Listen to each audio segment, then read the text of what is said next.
Good morning, dear student. Welcome back in e-learning class by Savita Sangwan.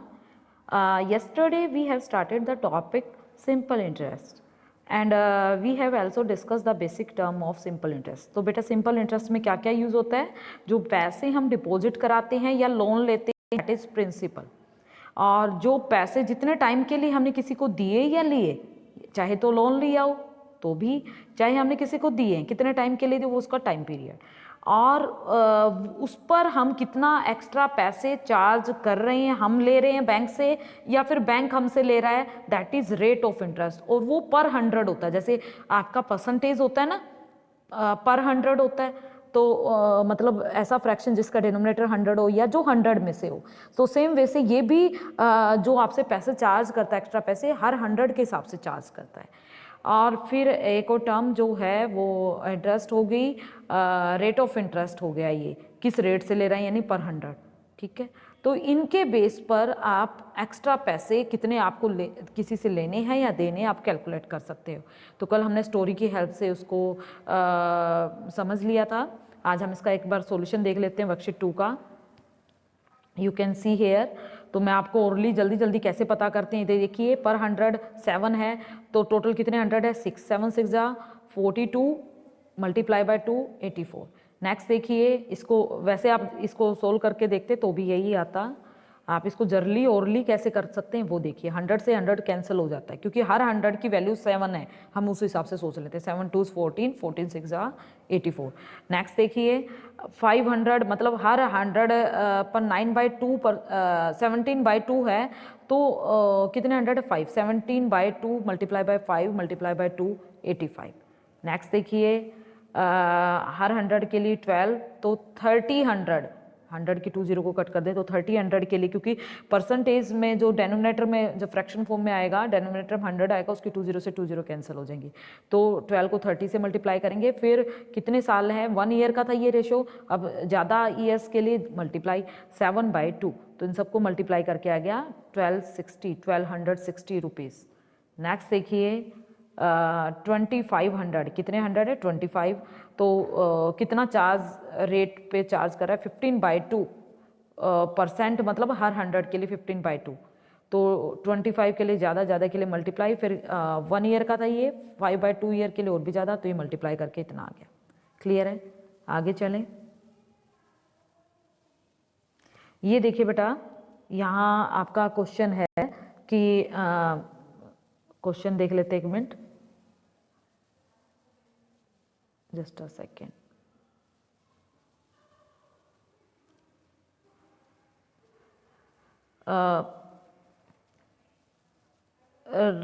A man deposited 4,500 in a bank which paid him an interest of 11%.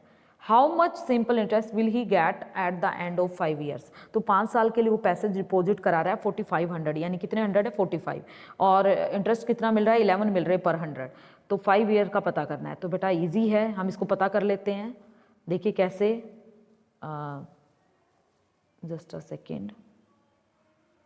ये देखिए sorry, question 2 देख लेते पहले। 400 at the rate of 5%, 5% पे करना है, तो 400 principal हो गया, rate of interest 5 time 1 year, तो इजी है, PRT, P multiply by R multiply by T, 100 से 100 कैंसिल हो गए, 4 5 जा 20। नेक्स्ट देखिए 1800 पे 12% के इंटरेस्ट से पर एनम, यानी 1 साल के बाद। स्टार्टिंग में क्वेश्चन में दे रखा बेटा simple interest at the end of 1 year, तो टाइम हमें गिवन है पहले ही, उसी के पार्ट्स हैं। तो कितना हो गया 1800 प्रिंसिपल यानी P, रेट ऑफ इंटरेस्ट को हम R से भी शो कर सकते हैं 12%, यानी पर 100 12 टाइम 1 ईयर, तो PRT यानी तीनों को मल्टीप्लाई कर देते हैं, तो 100 से 100 कैंसिल करके 12 और 18 को मल्टीप्लाई किया 216। नेक्स्ट देखिए बेटा 2500 यानी 25 का 4 2 8 1 9/2%, यानी 9/2 रुपीज़ मिल रहे हैं 25 पर, तो 1 ईयर के लिए कितना, तो मल्टीप्लाई करके आ गया। नेक्स्ट देखिए 3200 का 6:1/2% के रेट से आफ्टर 1 ईयर, तो हमने क्या किया, उसको सोल्व करके कितना आ गया 208 रुपीज़। क्लियर है, नेक्स्ट चले। थर्ड क्वेश्चन मैंने आपको समझा दिया था कि मैंने 4500 रुपीज़ 5 ईयर्स के लिए 11% रेट पर रेट ऑफ इंटरेस्ट पर डिपॉजिट कराए तो after 5 year what he will get. तो देखिए प्रिंसिपल हो गया 4500, जितना हम लेते देते हैं वो दैट इज प्रिंसिपल। कितने रेट पर 11%, मतलब हर 100 पर 11। कितने टाइम के लिए? 5 ईयर्स के लिए। तो सबको मल्टीप्लाई कर दिया, यानी 4500 यानी 45 को 11 से और मल्टीप्लाई बाय 5, तो क्या आ गया 2475 रुपीज़। नेक्स्ट देखिए क्वेश्चन को रीड कर लेते हैं बेटा एक बार। Rahul borrowed 650 rupees from Sohan at 8% interest per annum, यानी वो हर 100 के लिए 8 देने वाला हर साल, जो उसने 650 रुपीज़ लिए हैं। तो इतने साल बाद उसको कितने देने हैं, कितने एक्स्ट्रा देने हैं? तो देखिए हर 100 पे 8 ले रहा है वो, और कितने 100 हैं? 6 कंप्लीट 100 है, 1/2 है, ठीक है, 6.5। उसके लिए उसको 4.5 ईयर के लिए लेना है। तो देखिए बेटा इसको हमने सोल्व कर लिया, तो कितने ईयर? 9/2। तो इसको सोल्व करके कट करेंगे, पहले 5 से कट किया, 130 आ गया, इधर 120 आ गया, 0 से 0 कैंसिल। अब 2 से ये 8 कट हो गया, 2 4 8। अब दूसरे वाले 2 से ये दूसरा 4 फिर कट हुआ, 2 2 4, तो कितना आ गया? 13 2 26 मल्टीप्लाई बाय 9, 234 रुपीज़। आगे देखते हैं, one more question is there, easy है। देखिए Ramlal borrowed 3000 from Arun to purchase a tractor.